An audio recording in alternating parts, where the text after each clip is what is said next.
Welcome to the course Literature of the Ancient Near East. I'm Dr. Justin Singleton.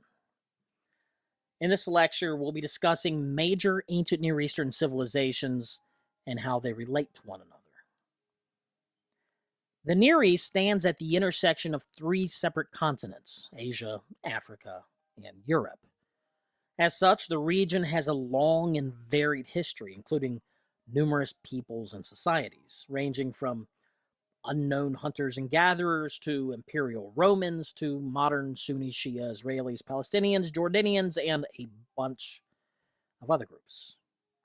Now, it'd be rather difficult, if not impossible, to give anything similar to a complete history of the region. Therefore, as geographical and chronological limitations have been set in place for the study, only key societies will be discussed here.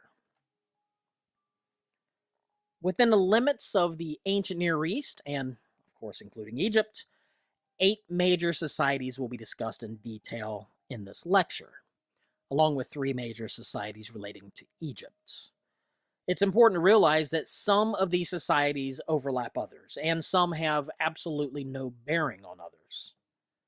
Geographically separated for ease, these people groups include the Sumerians and Akkadians, as well as the Babylonians, going through the Old, Middle, and New Babylonian empires, and of course the Assyrians in the Old, Middle, and New Assyrian Empire in Mesopotamia.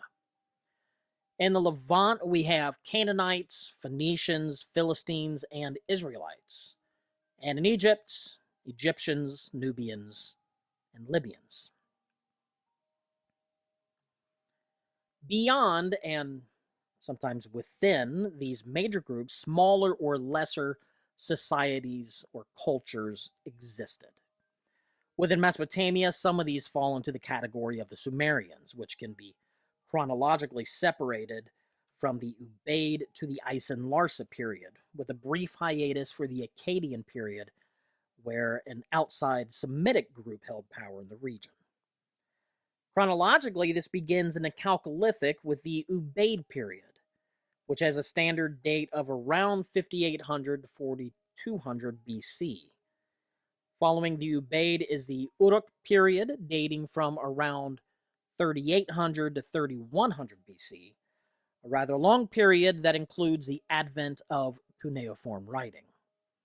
Following the Uruk period is the Jemdet Nasir period, with roughly 3200 to 2900 BC, which is then succeeded by the early dynastic period, from around 2900 to 2350 BC. It's at the end of this rather long early dynastic period that Sargon of Akkad initiates the Akkadian period of Semitic control, roughly 2234 to 2154 BC. Upon the end of the Akkadian period, there's a short phase of outsider control by the Gutians, from roughly 2197 to 2112 BC, before Sumerian control is reinitiated during the Ur-3 period, roughly 2112 to 2004 BC. Now, don't worry, you don't have to memorize all these dates. Of course, you could always have a kind of a rough understanding of the order and roughly about where they fit. You know, really old stuff versus newer stuff versus the really new stuff kind of thing. At this point in the timeline, there's a split between the Old Babylonian Empire from around 2004 to 1595 BC and the Old Assyrian Empire dating from around 1972 to 1718 BC. The latter in the north and the former in the south.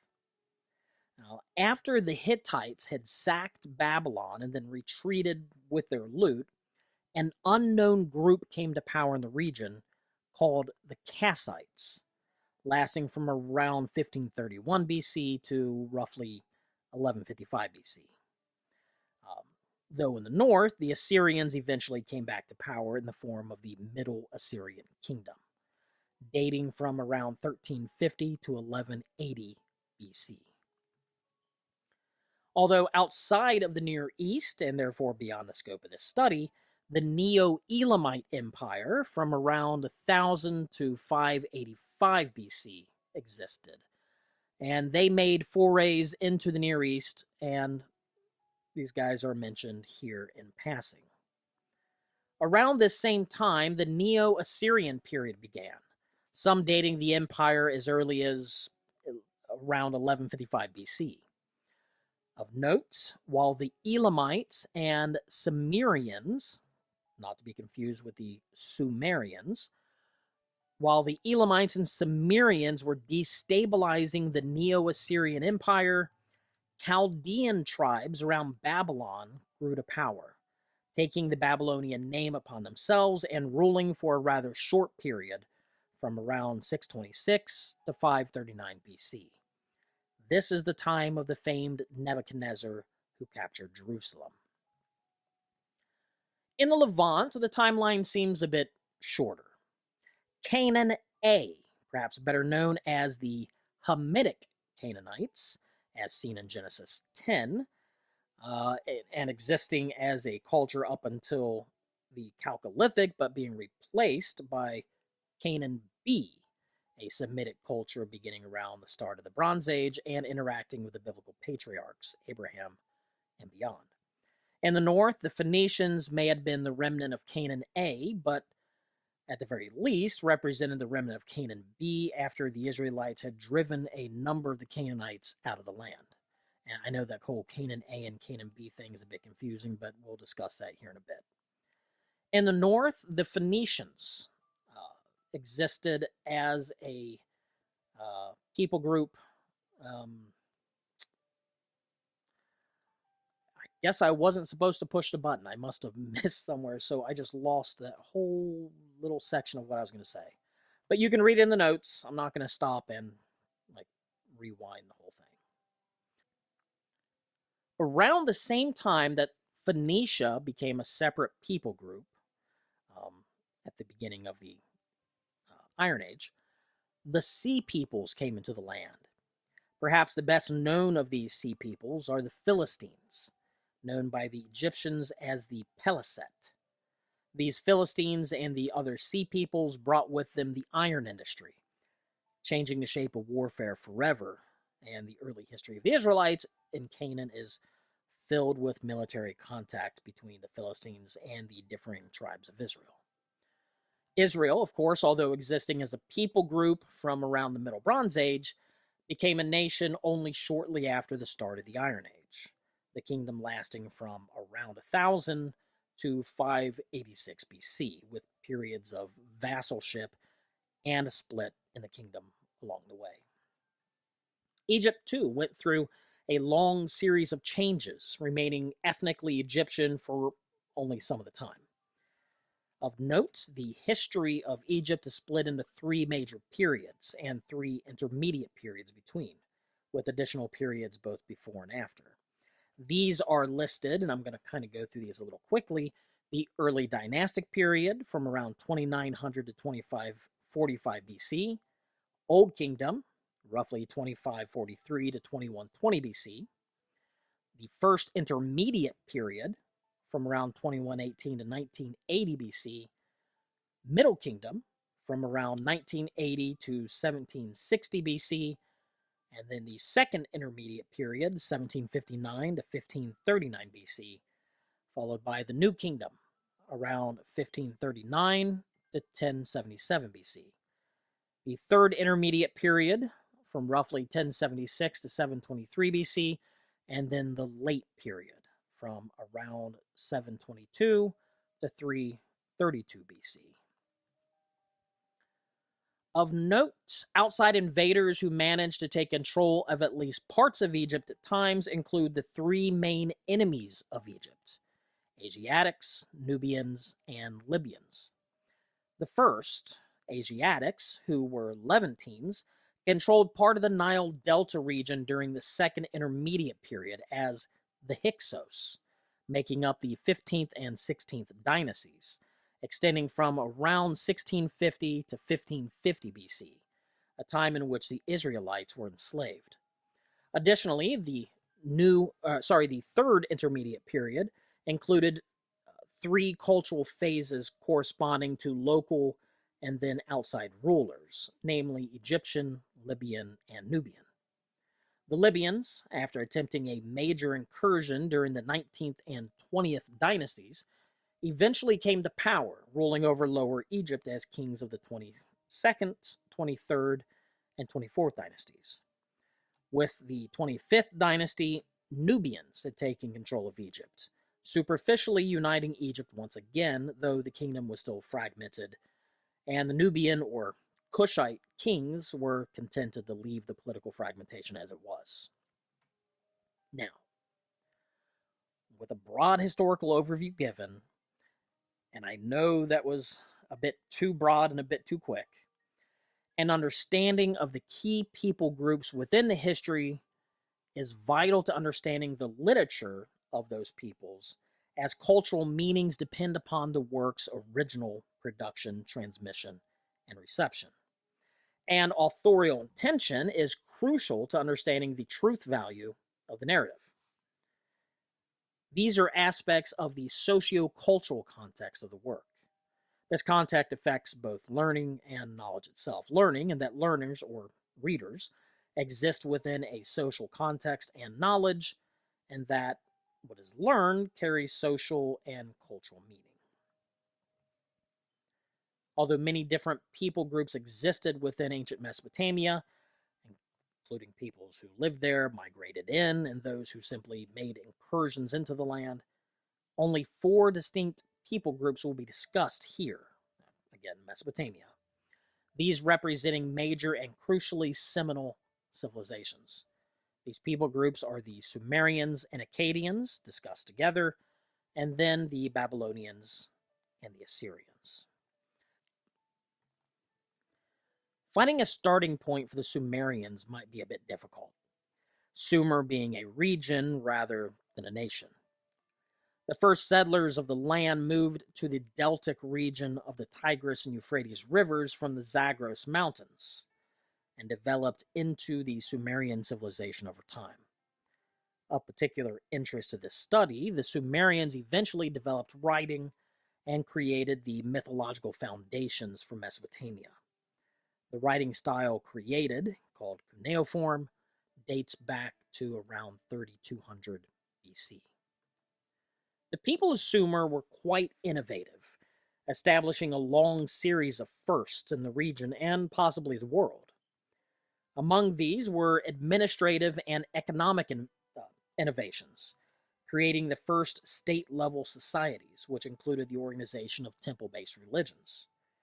Along with the administrative advances came the invention of the wheel, making possible the movement of goods such as timber, ores, stone, and so forth from faraway places, and the development of large-scale irrigation that allowed for even more comestibles, which led to more and more people seeking refuge in larger, administratively ran cities.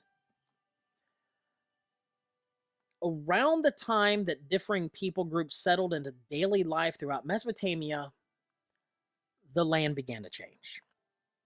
First, the climate changed. The post-glacial maximum sea level, around 3000 BC, placed the Persian Gulf about 200 kilometers deeper into Mesopotamia, bringing the waters up to the city of Ur, and in fact flooding the city and causing devastation. From about that point onward, a drying phase occurred, which forced the Persian Gulf, over the course of around 1,000 years, some 200 kilometers down until it reached its present position around 2000 BC. Second, this caused changes in the way cities survived, as the changing landscape meant that city resources had shifted.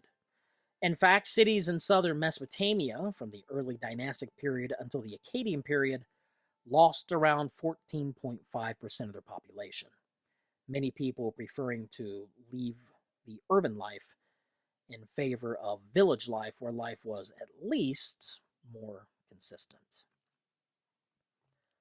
While southern Mesopotamia was incurring more and more problems, including conflict likely caused by the changing environment, the cities of the north, although affected by the decline in southern culture, began to stabilize and experience their own urbanization process. Now, this was partly due to the rain fed production of agricultural goods over the White Plains, as opposed to irrigation fed crops that were constantly being affected by the drying environment, which gave the northern cities an aspect of economic control. Cities in northern Mesopotamia would create monumental palaces and their own temple complexes, creating their own political landscape. This then led to the creation of the Akkadian Empire under Sargon the Great, who, through conquest, took the region of Sumer as his own. Sargon respected the Sumerians, their religion, and their language. Although the administrative language became Akkadian, local scribal traditions remained Sumerian, and Sumerian temples continued the worship of Sumerian gods. Still, the Akkadians advanced an Akkadian, which was Semitic, culture. Sargon claimed to be the rightful king of the region. His throne name, Sharum-Kin, translating as the king is legitimate, which I always find hilarious every time I read it. Unfortunately for the Semitic Akkadian Empire, Sargon's heirs could not hold the kingdom together. And not too long before the biblical patriarch Abraham was born, the Semitic kingdom in southern Mesopotamia had all but disappeared, ultimately being replaced with the Sumerian Ur-3 dynasty. Independently, the Akkadian and Ur-3 government successfully united the southern Mesopotamian regions under one rule, but neither of them was able to hold that power. As a political group, the Sumerian civilization ended with the conquest of the region by Hammurabi, installing the Old Babylonian period. Now, it's at this point that the region of Mesopotamia was divided, the Babylonians reigning in the south and the Assyrians in the north. Although there's debate as to the beginning of the Old Babylonian period, as a broad stage in history, the Old Babylonian period is dated, at least here, to roughly 2004 to 1595 BC, beginning with the Isin-Larsa power struggle. This feud between two major cities allowed for Babylon to consolidate power away from the warring cities, while Larsa eventually gained power over Isin, but at a loss that the Babylonian king Hammurabi could take advantage of, eventually capturing Larsa and gaining control of the region, uniting southern Mesopotamia and much of the Middle Euphrates.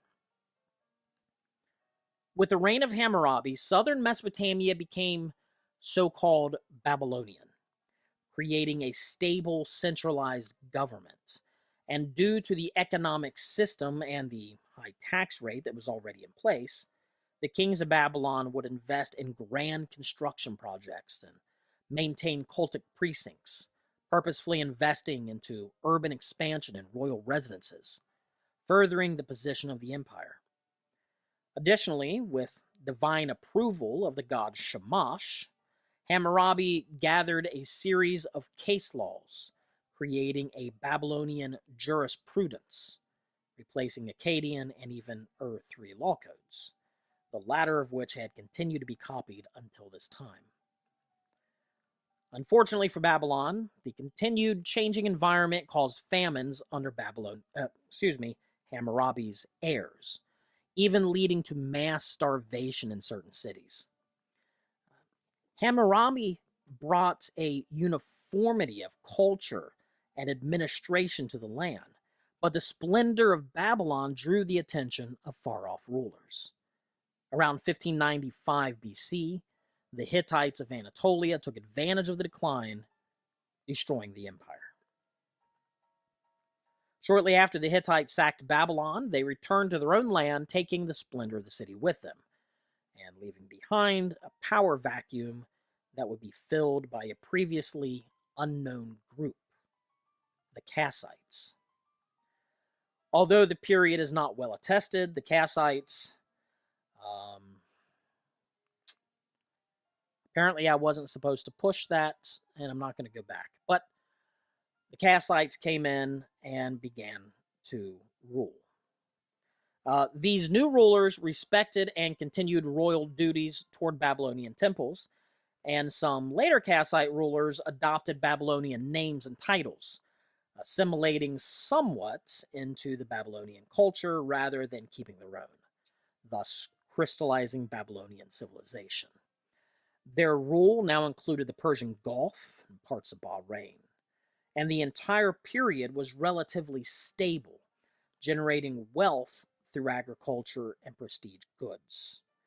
The Kassite leadership was popular among the people, following the Babylonian tradition that the king's duties included both secular and religious aspects, and therefore that the kings cared for the people. The worship of Marduk, which had begun in the late Old Babylonian period, became solidified during the Kassite period, never officially replacing Enlil, but the supremacy of Marduk that's attested in many Kassite period personal cylinder seals would eventually become official around the 12th century.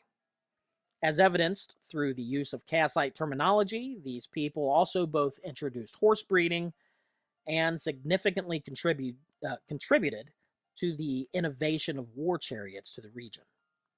Ultimately, the Kassites blended together what would eventually develop into the later Neo-Babylonian culture.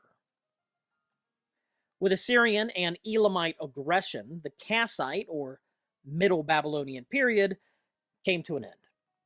Several newer groups attempted to gain control, including the Second Sealand dynasty, and from the marshes, and the Second Isan dynasty. I can't talk today. And Arameans and Chaldeans settled into the land. Ultimately, the Assyrians dominated southern Mesopotamia, leading into the Iron Age.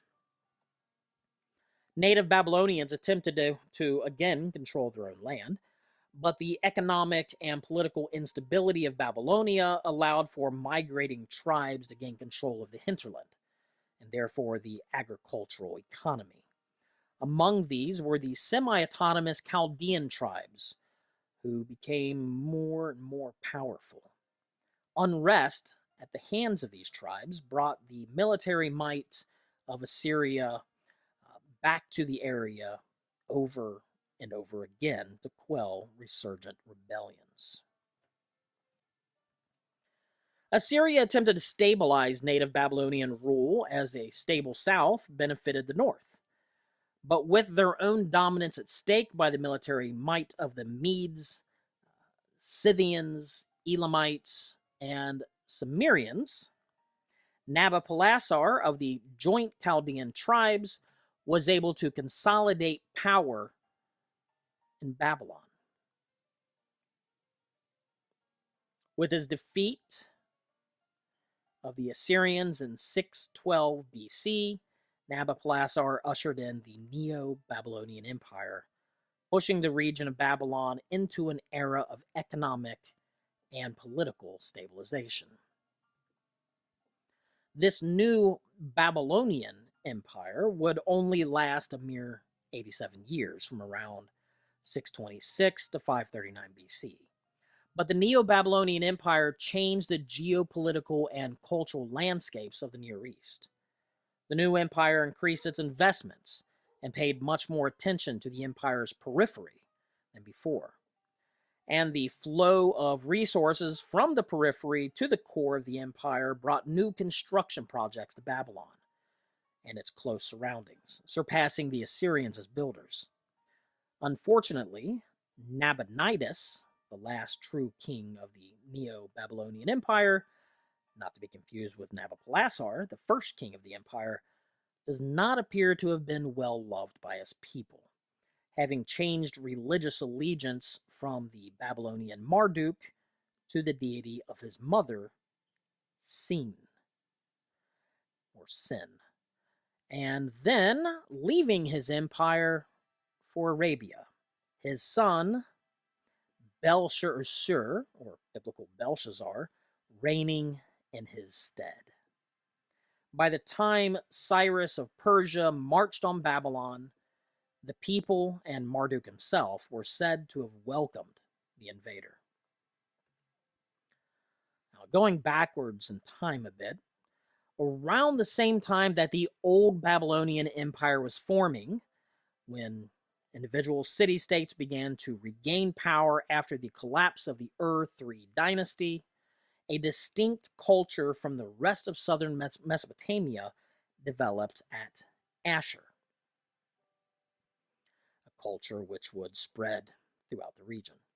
This period is characterized by the Old Assyrian dialects, Assyrian calendar, written records, and trade, and is known as the Old Assyrian period, which dates from around 1972 to 1718 BC. Interestingly, a wealth of information is available for the emergence of Ashur as a small but economically strong city-state between 2100 and 1900 BC, some of which comes from the houses of individual traders in the Anatolian town of Kanish, about 1,200 kilometers away. At Kanish, Assyrians traded tin and woolen textiles for gold and silver, which was then brought back to Ashur. The rather large amounts of wool textiles recorded suggest a government-controlled sheep industry at Ashur, and the amounts of tin within the Kanish records suggest a strong palace economy in search of precious metals. Interestingly, the governance of the city of Ashur during the Old Assyrian period is quite different from most other Near Eastern cities. Specifically, the fact that Ashur himself, the deity of which the city received its name, is the only true king of the city. In Ashur's place stands the overseer, or vice-regent, who acts as a simple governor appointed by the god. This vice-regent, who also acted as the high priest, stood at the head of an assembly of influential citizens, who together with the governor established law and order, and tended to and expanded the land of the king, the god Ashur.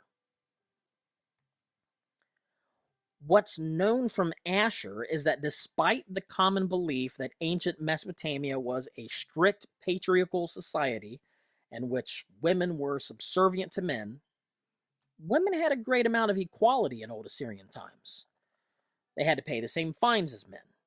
They could inherit property and participate in trade, lend money, buy and sell, and execute their own last will and testaments, all with an income likely generated from their own business dealings.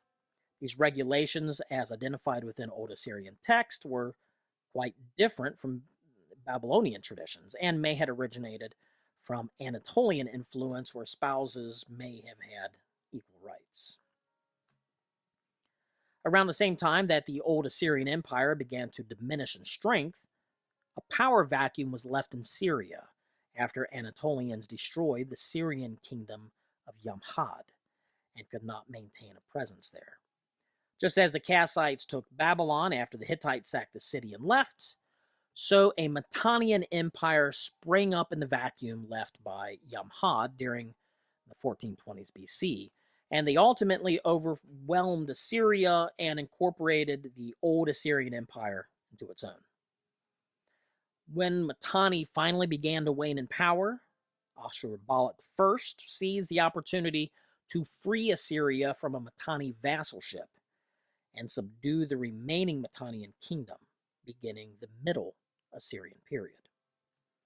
During the Middle Assyrian period, Assyrians became quite Babylonianized, the rulers of Ashur styling themselves as kings rather than simple stewards of the deity king Ashur, after an outsider, an Amorite named Shamshi-Adad I, usurped the throne and referred to himself as both steward of Ashur and king of the universe, strong king, and king of Akkad.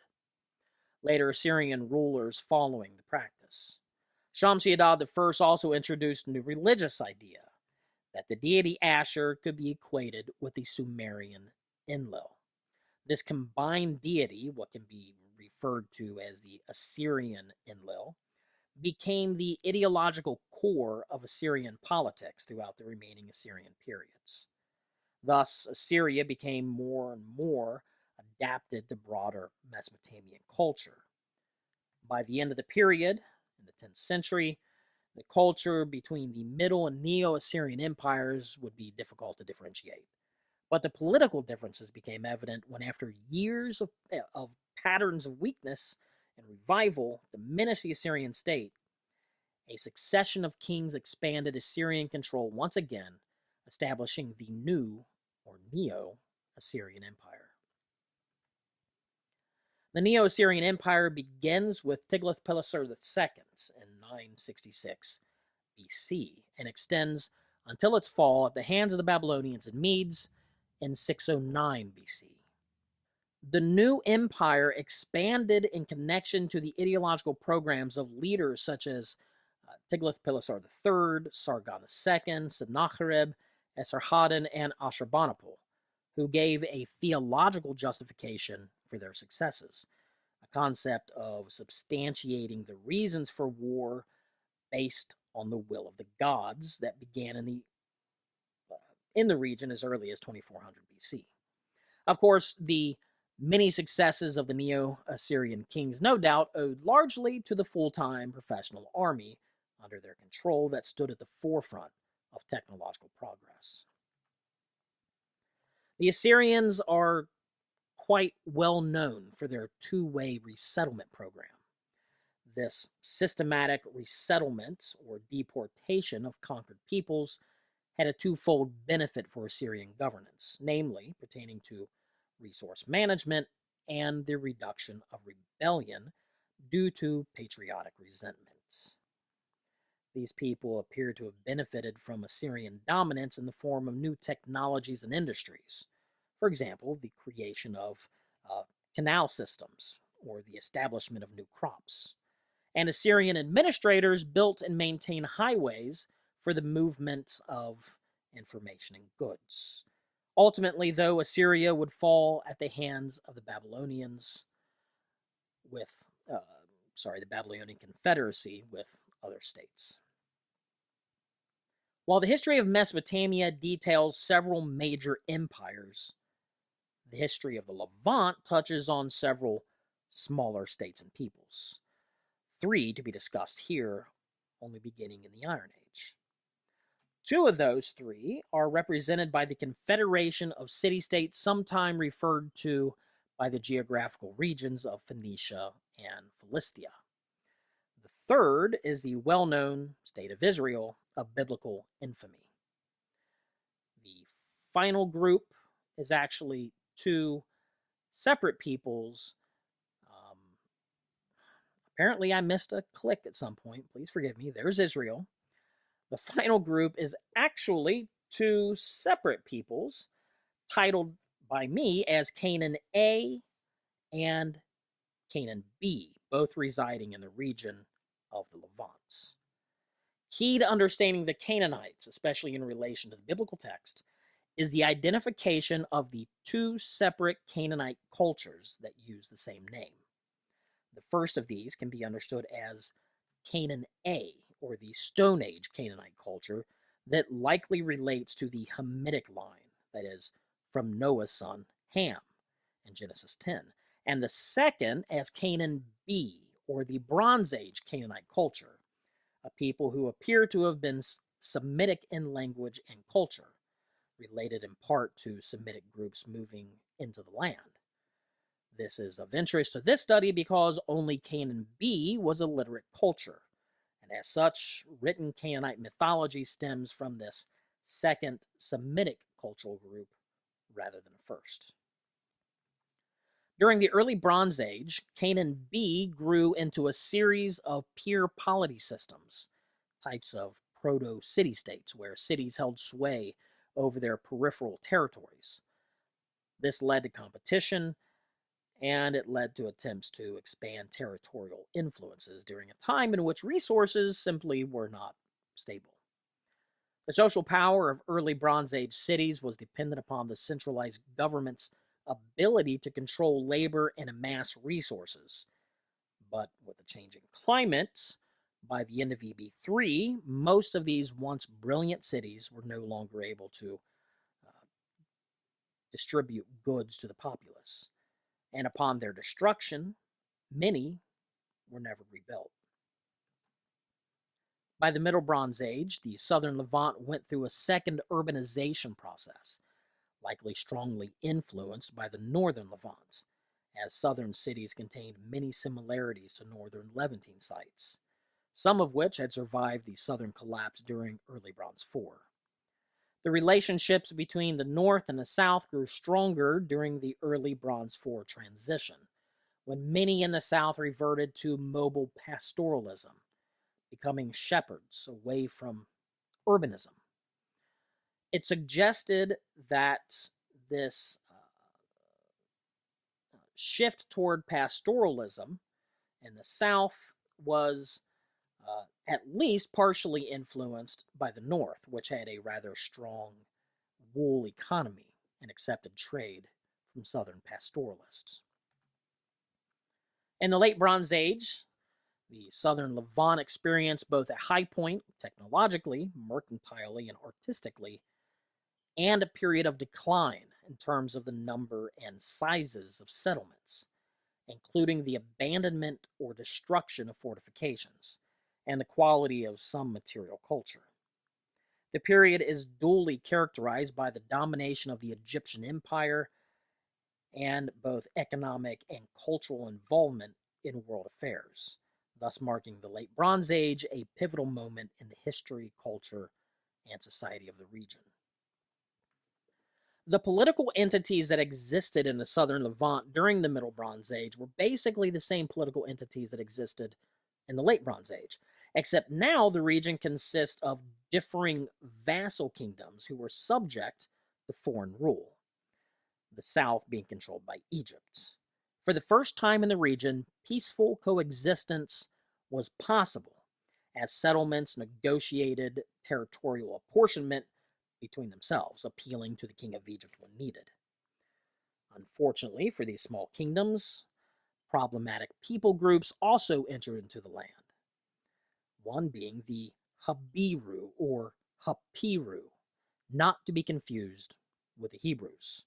The Habiru simply being a derogatory name etymologically related to the Semitic root ayin beit resh, meaning to trespass.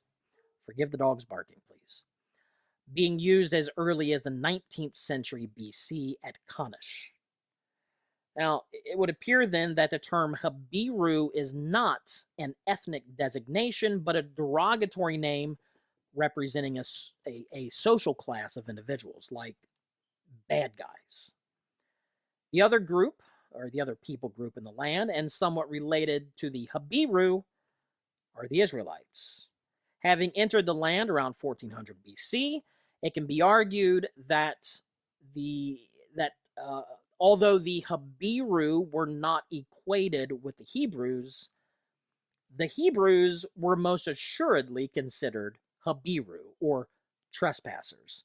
And some of the accusations noted in late Bronze Age literature may be referring to the continuing conquest of Canaan by the Israelites.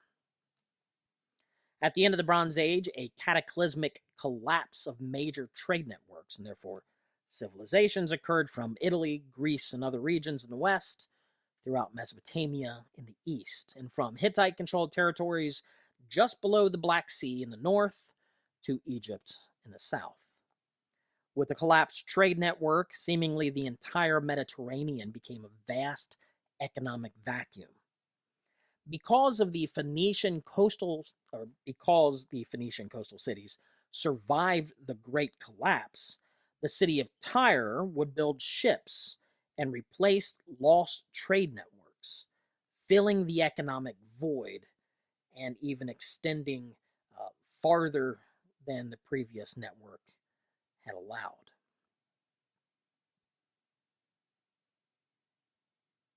I forgot to push a button, sorry, so now I gotta wait for it to load. Pretty things. Okay, The land of Phoenicia occupied a rather strategic place in the eastern Mediterranean, linking Europe, Asia, and Africa. And this link was utilized quite early. 11th and 10th century Phoenician pottery appearing in Cypriot graves as early as the mid 900s BC, roughly to the time of Solomon. And Necho, please forgive me, I skipped a whole line in my notes. Let me go back. 11th and 10th century Phoenician pottery appearing in Cypriot graves at Kidion, Amathus, and Paphos.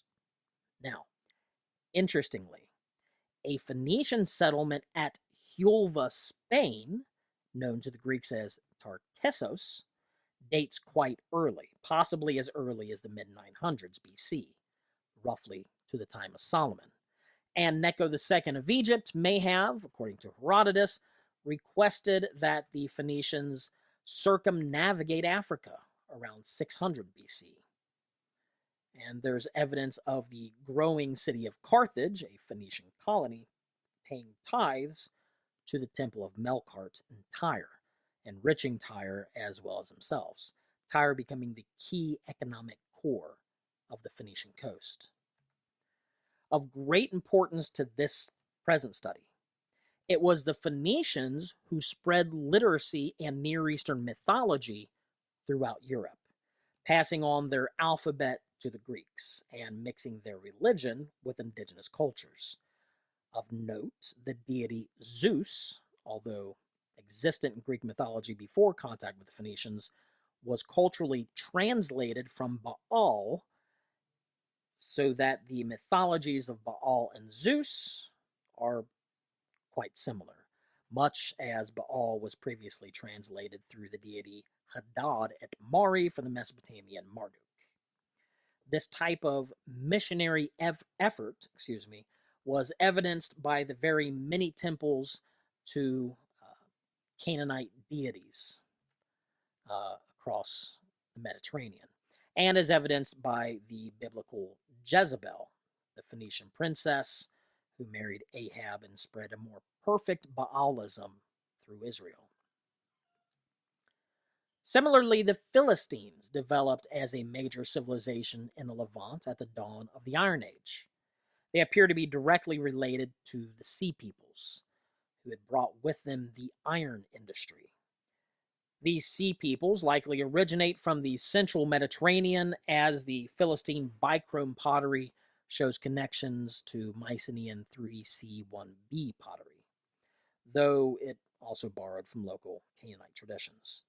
The Philistines became the bane of Israel in Israel's early days. The last group to be mentioned in the Levant is the Israelites. As is commonly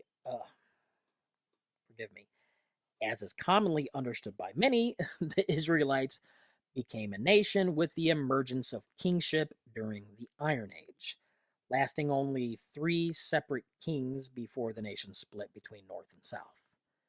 As Israelite history is already well understood by you guys, the target audience of this course, no more is going to be mentioned here.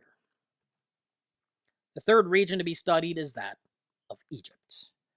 Although technically not within the Near East, Egypt is studied here due to Egyptian influence in the southern Levant and their dealings with both Syria and Mesopotamia. Throughout Egyptian history, 3 main peoples existed. A fourth, representing Levantine rule limited to the Egyptian north, for only a short time referred to as the Hyksos period. The other 3 major people groups include, of course, the Egyptians, but also the Nubians and Libyans. History of Egypt is a long series of resurgent stable rule and civil war, each following the other until the late period at the end of this study. For the most part, these represent native Egyptians, only periodically including foreign powers. In fact, of the 31 pharaonic dynasties, only 4 are considered to be foreign powers.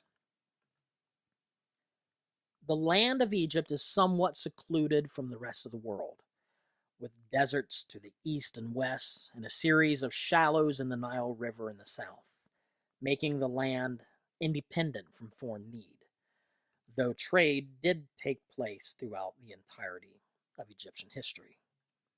In terms of Near Eastern contact, trade between the Levant and Egypt took place quite early on. The silver trade between Byblos and Egypt appears to have ended in the early dynastic period, but other goods continued to be traded into the Old Kingdom. Of note, Asiatics, that is, Levantines, began entering the Delta and Eastern Nile banks at the end of the Old Kingdom, making these regions their home. During the Middle Kingdom prosperity, increased relations are seen between Egypt and the southern Levant, marking the period as the dawn of internationalism. During these exchanges, even more mobile pastoralists from the Levant moved into Egypt, especially at Avaris.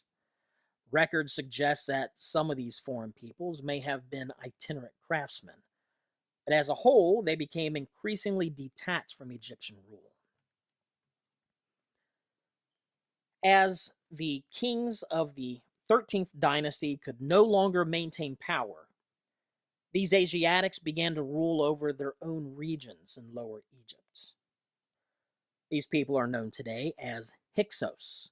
Although styled as invaders within Egyptian literature, it's now known that Hyksos were not invaders moving into the land, but rather people from the southern Levant who had moved into Egypt previously, likely similar to Jacob and Abraham, seeking reprieve from Levantine famines, carrying Levantine culture with them. Towards the end of the Middle Kingdom, the status of Asiatics, outsiders, had declined, no doubt beginning a period of ethnic isolation.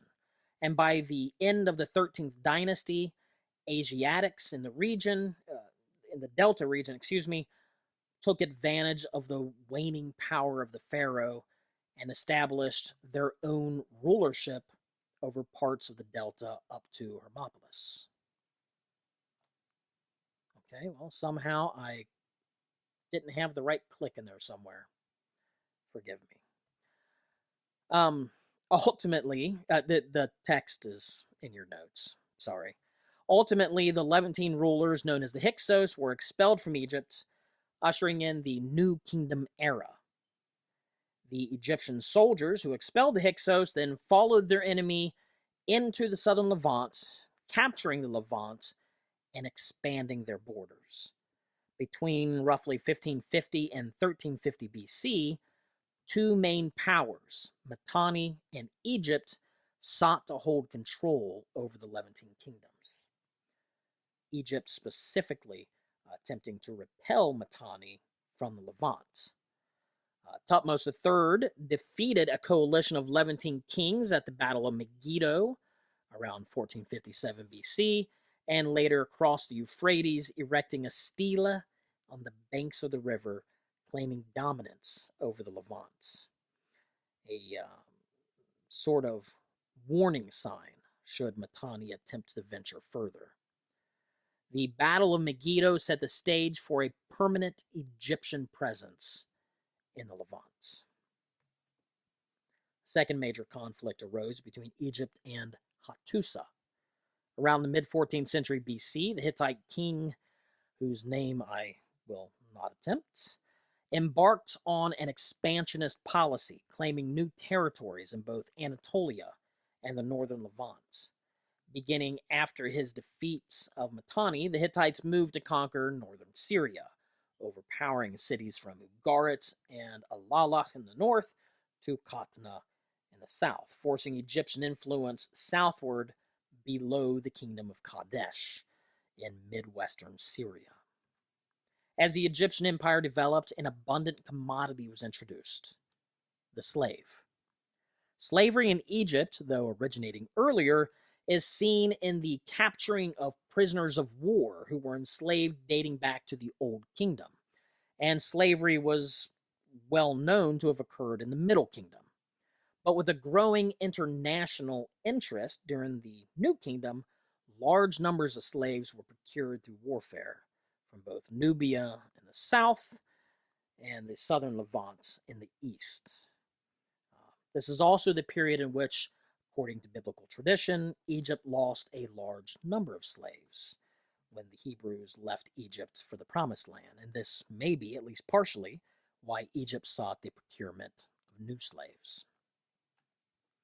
During the Amarna period of the southern Levant in Egypt, 14th century BC, letters sent to the Egyptian king refer to a people who were continually causing problems in the southern Levantine cities, of which were under the control of Egypt.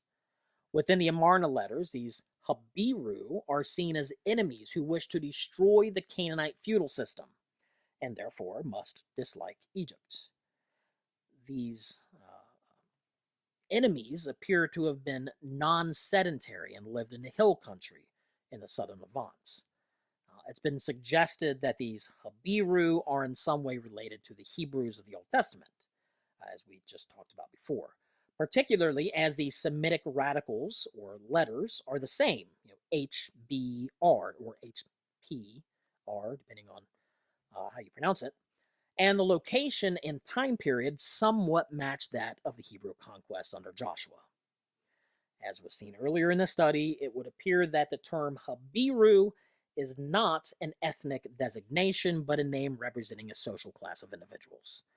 While it would be imprudent to argue that all Habiru are Hebrews, certainly at least some instances of the Habiru in the Amarna letters are referring to invading Hebrews attempting to follow the pattern established by Joshua and drive out the inhabitants of the southern Levant. The great majority of national Israelite contact with Egypt occurs during the Third Intermediate Period, which begins shortly after the end of the New Kingdom, around 1079 BC. From around the time of Solomon until shortly after the time of Hezekiah, Egypt was ruled by Libyans. During the 13th century and onward, Libyan migrants had been slowly infiltrating the western Delta region, and not always in a peaceful manner. No doubt these peoples were driven to Egypt for much the same reasons as others, namely famine, drought, and a desire for more. The rather large number of Libyans in the Delta caused political and social changes as Libyan cultural and social influences were introduced. Libyans became such a part of Egyptian community that some of the kings of the 21st dynasty, native Egyptians, were of Libyan descent, such as Asorkhan the Elder. But it's the 22nd and 23rd dynasties that's known as the Libyan period. The final dynasty of the Egyptian Third Intermediate Period represented a major shift in leadership away from Libyan rulers to Kushite, perhaps better known as Nubian rule, a period that would eventually bring the plurality of intermediate period monarchs to an end. Of course, this Nubian kingdom has as its roots its own kingdom of Nubia, a region historically located between the first and sixth cataracts along the Nile River, a cataract being a shallow, rocky, and sometimes whitewater area of the river. During the New Kingdom, northern Nubia was occupied Egyptian territory up to the fourth cataract. And again, later, a Theban king of the 23rd Theban dynasty during the Third Intermediate Period occupied parts of Nubia, resulting in a thoroughly Egyptianized Nubian people. Nubian rule lasted from about 772 to 656 BC. And although the appearance of stability may lead one to place the 25th dynasty outside of the Third Intermediate Period, this was a rather thinly veiled and superficial unity. Of note, the ideology of the acculturated Egyptian Nubians at this time was centered on Egyptian imperial beliefs about Amun, beliefs that beliefs that appeared to have died out in Egypt with the end of the New Kingdom. Now, believing these old beliefs to be of utmost importance, within the first 10 years of his reign, Piya, the first king of the 25th dynasty, claimed to be the protector and king of Thebes, the city of Amun, and therefore his ideological heir. Under the 25th dynasty, Egypt was superficially united under Nubian rule, but the kingdom was still fragmented, and the Kushite kings were contented to leave the political fragmentation. Of interest, an army of Nubians and Egyptians was sent to the southern Levant around this time in support of Hezekiah, king of Judah, saving the Jewish kingdom. Some years later, the Assyrians would retaliate, ultimately forcing the Kushite king back into Nubia and bringing an end to the 25th dynasty and an end to this lecture. Okay, we covered quite a bit of material here, and I don't expect you guys to remember everything. What I hope you got out of this was a rather broad perspective of the history and culture behind the literature that we'll soon be analyzing. And I should note, please forgive me for all the interruptions, and forgive me for seemingly choppiness of this lecture, as I had to keep pausing and unpausing and pausing and unpausing. Well, I'd like to thank you all for watching, and as always, feel free to reach out to me with any questions or comments.